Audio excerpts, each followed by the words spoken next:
370,000 մարդ արտագաղթել է Հայաստանից։ Դրանից առաջ էլի նախորդող տարիներին շատ ընդհանուր առմամբ երևի անկախության պահից մինչև 2018 թիվը մոտ 1 միլիոն մարդ արտագաղթել էր։ Դրա արդյունքում ստեղծվել է իրավիճակ,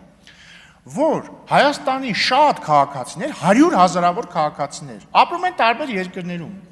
Ռուսաստանում, ԱՄՆ-ում, Ֆրանսիայում, Ուկրաինայում, չգիտեմ, Եվրամիության երկրներում, Թուրքիայում տասնյակ հազարավոր Հայաստանի քաղաքացիներ կան։ Հիմա համաձայնեք, որ տեսականորեն կարող է լինել ռիսկ, որ երկրի վրա օրինակը բերեմ, ասենք թե Սենտ Կիտս եւ Նևիսի վրա օրինակը բերեմ, քանի որ վերջերս պարզվեց այնտեղ նույնիսկ հայ համայնք կա, որոնք նույնիսկ պաշտոններ են զբաղեցրել Հայաստանում, էլի ձեր քվեարկությամբ։ Սենտ Կիտսը ու Նևիսի կառավարությունը որոշում է, որ ինքը ուզում է ազդի Հայաստանի քաղաքական կյանքի վրա։ Եվ եթե պարզվի, որ Սենտ Կիտս եւ Նևիսում կան շատ Հայաստանի քաղաքացիներ, ինչ է ստացվում։ Հայաստանի իրավապահ մարմինները չեն կարողանալու կանխել Սենտ Կիտս եւ Նևիսում օրինակ ընտրակաշառքի դեպքերը, չեն կարողանալու կանխել ապօրինի ազդեցությունը նրանց քաղաքական կամքի վրա, չեն կարողանալու կանխել, որ օրինակ մեկը գա այնտեղ Սենտ Կիտսի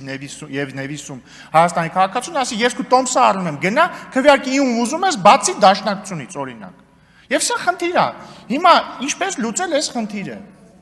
Այս նախագծով, որը չի սահմանափակում մարդկանց քվեարկելու իրավունքը, նա ընդամենը դրվում է պատնեշ, որպեսզի հիբրիդային հարձակում Հայաստանի քաղաքացիների միջոցով, նրանց օրինակ կաշառք տալով, նրանց վրա ապօրինի ազդելով, տեղի չունենա, ընդդեմ դաշնակցության մասնավորապես։